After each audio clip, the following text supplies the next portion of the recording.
Hello, welcome to Mining Now. Today on the show, we have MASPRO and we have their mechanical engineering manager, Tony Waterman, on the show. This episode is being filmed in Sydney, Australia at IMARC 2023. Tony, welcome to the show. Good to have you on. Nice to be here. Thank you for having me. And yeah, thank you for your team for getting all this set up. We're doing a lot of episodes in Australia, and that is a it is a busy country.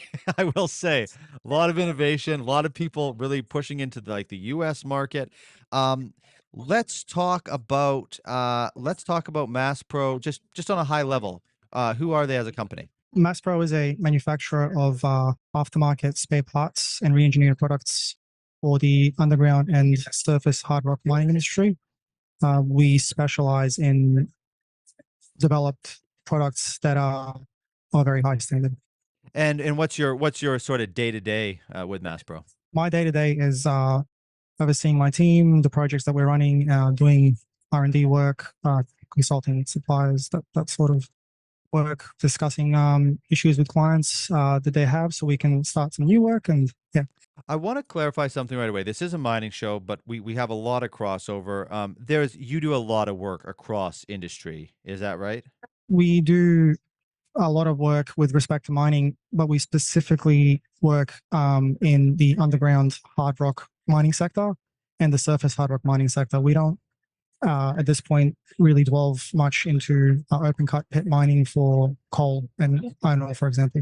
So I got a question that's a geography question for people that don't know. Condobolin. We're actually going there to shoot episodes, and I'm I'm hearing all about Condobolin now and never heard of it before. And now I feel like I should have. I'm starting to get that sense that it's a place that people in mining know. Can you tell me where it is, what your facility is there? Just paint us a bit of a picture.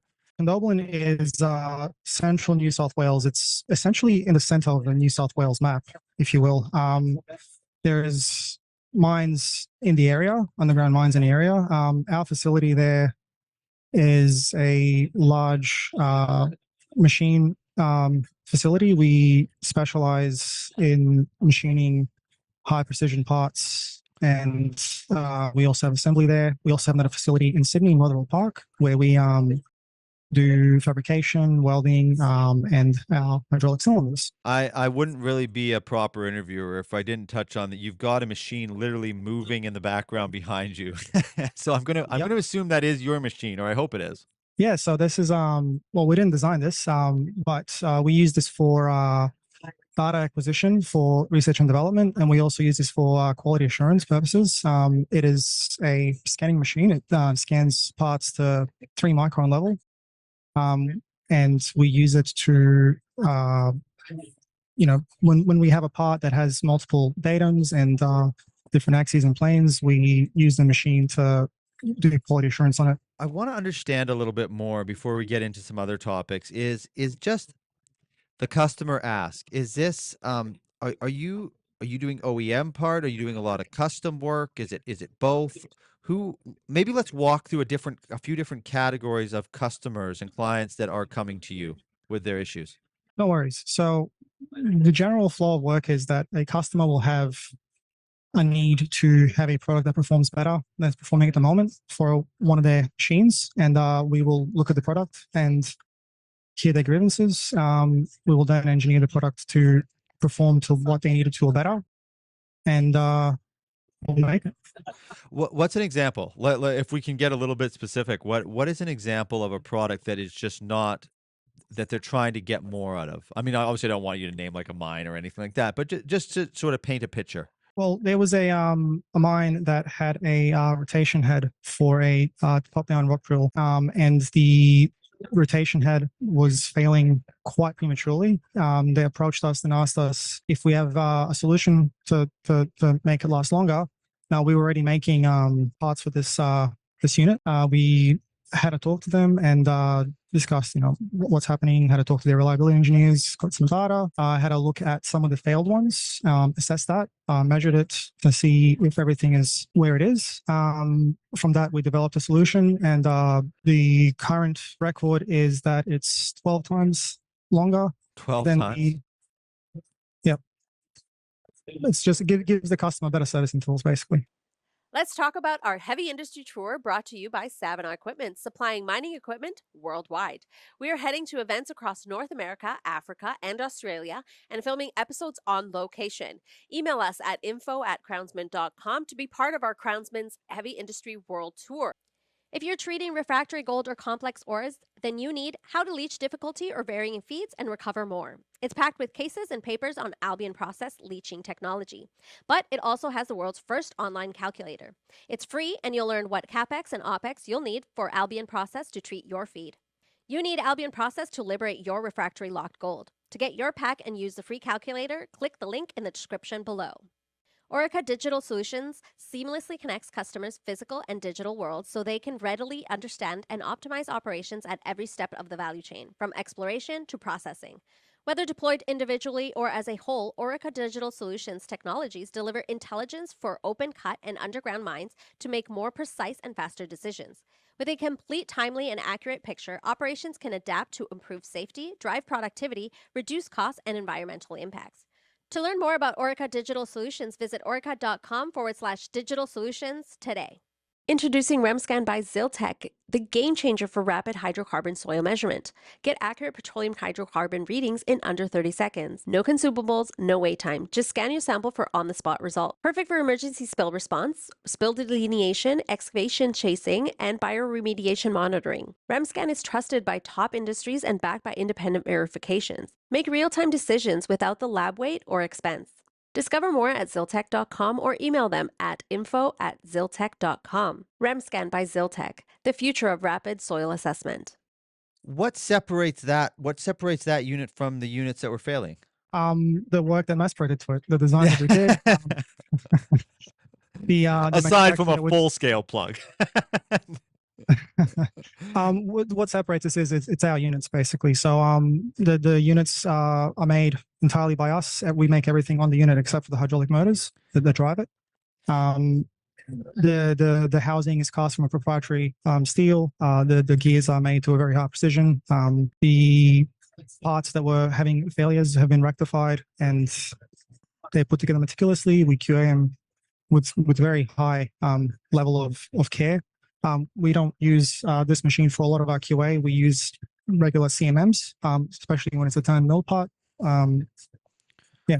When you're talking to clients, your team, so when they're coming in, how are you getting to the root of their problem? Are they coming to you? Do they a lot of times know why it's failing, or are they asking for you to look for the answer? Are you putting people on site? Are they bringing units? Are they shipping them to your facility to inspect? How does that workflow go? It depends from client to client. Some we will go directly to their site and have a talk with their team. It depends on the size of the product and what the issue is. We'll oftentimes go boots on ground, underground, have a chat to the operators, have a chat to the maintenance team. Our sales team will gather data in a similar way as well, or through phone calls, or we'll talk to them over Teams. We use Teams a lot for communication. Yeah. These product lines, are they another thing that I don't quite understand sometimes is just the environments these machines are working in. Is that why a lot of times there is the failure, because the machine it comes off the manufacturing line, it's put into service, but the environments in mining are so drastically different? Is that a core problem that's happening quite often? Yeah, I think the core of the problem is that mining in Australia is very demanding. We have a very, how do I put this? The operation side of it tends to put a lot of stress on the machines. Sometimes the machines can be running outside of the initial design parameters. Sometimes the customers just so remote because Australia itself, it's far away. And then there's some places in Australia where it takes days to get to by car, just for how remote it is. So there's a lot of operational stresses that get put on the machines, and sometimes the machines just don't last. What is, I mean, MASPRO, I know their capabilities are exceptional. I mean, I've spent some time checking you out before the interview.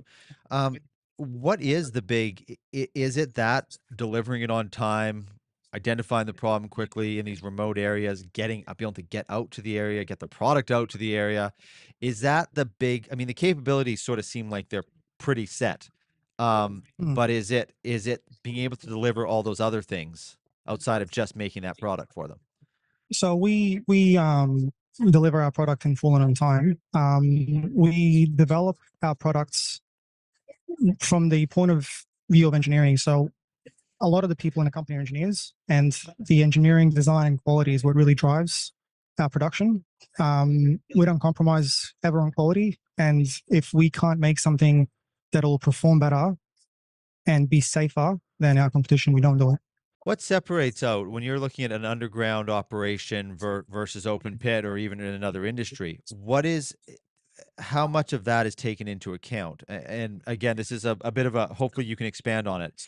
Is the expertise in understanding, how important is the expertise in understanding underground mining specifically? It's very important that we understand our clients, their needs, and the environment. And we also have a vast number of subject matter experts that we draw on for design work. People that have been in the field for a long time, metallurgists that specialize in manufacture for underground mining and surface mining. So they're really, really good at what they do. We also have a close relationship with our clients. Recently, we had a client approach us after their part was failing in a very dangerous way. This is a part that was not made by us, but we do make a variation of this. We had a discussion after they couldn't reach an agreement with the OEM, and the discussion led to a redesign where we incorporated a safety feature. The timeline around that was probably less than 6 weeks from the initial contact point to the first part done, and it's a fairly big part. It's actually sitting right next to me, next to the camera. It's off screen. If you send us a link, we'll bring it up on screen if you can get a picture of it. Sorry? Oh, I said it in post. If you get a picture of it, we'll bring it up on screen for the audience to see. No worries. So the client really, they liked that we listened to them. They liked that we came back with a proper engineered product. We do the design with respect to best industry standards. We manufacture everything to Australian standards or higher.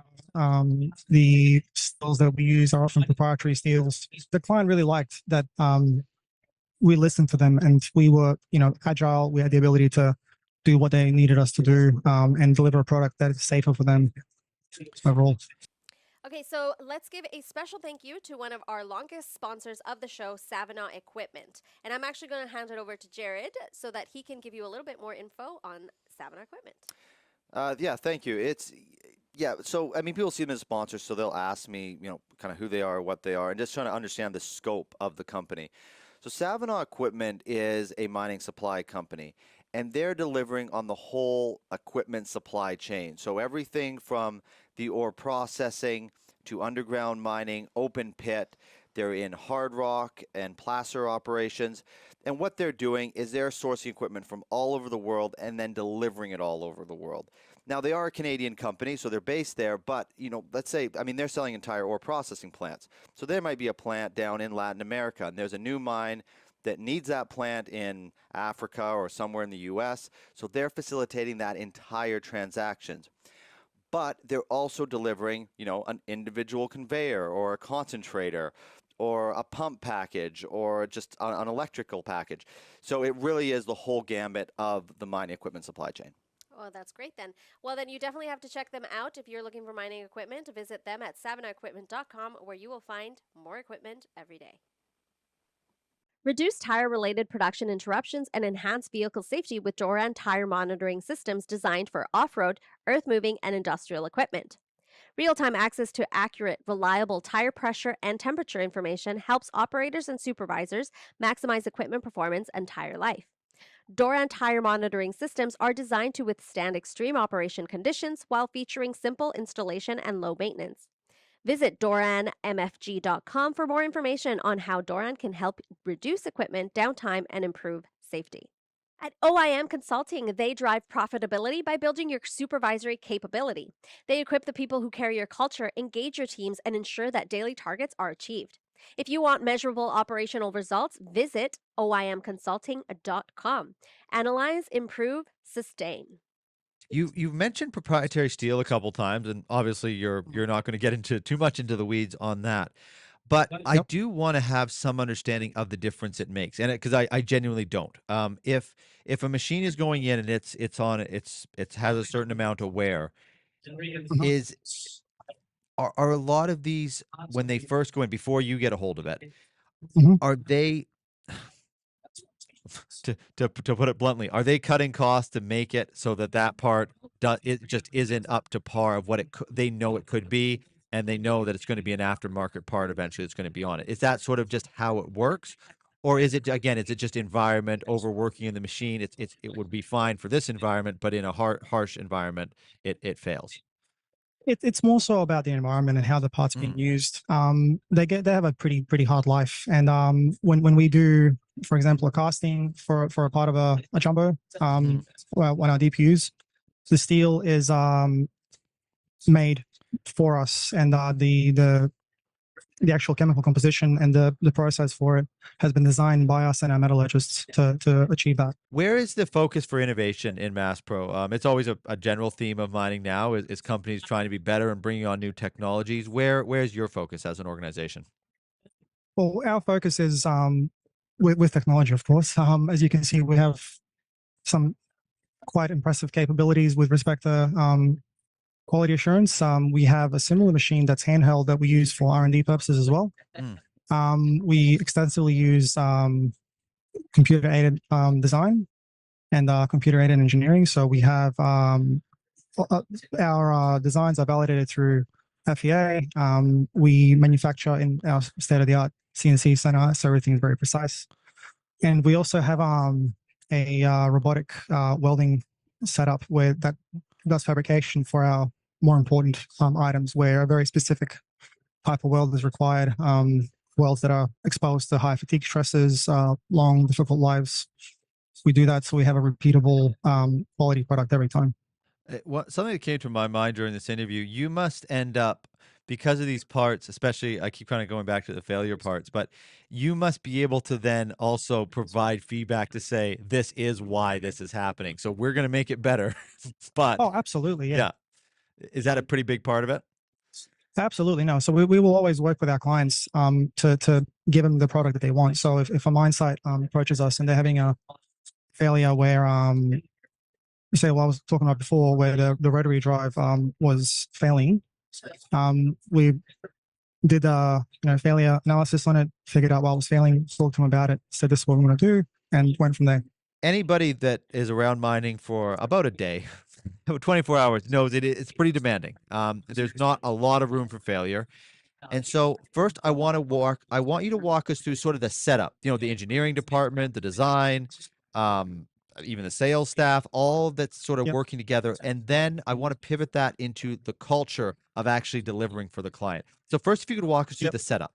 Yep. So once we have a project from a client, we, as an engineering team, my team, will work closely with production, with procurement, and with QA to ensure that what is designed is the best possible design for manufacture. It is the best possible design from a procurement point of view as well. So we can, if we say we can deliver these parts regularly, it'll be parts that we can actually produce and have to the client when they need it. Because the last thing that anybody wants is to order something and it's not there.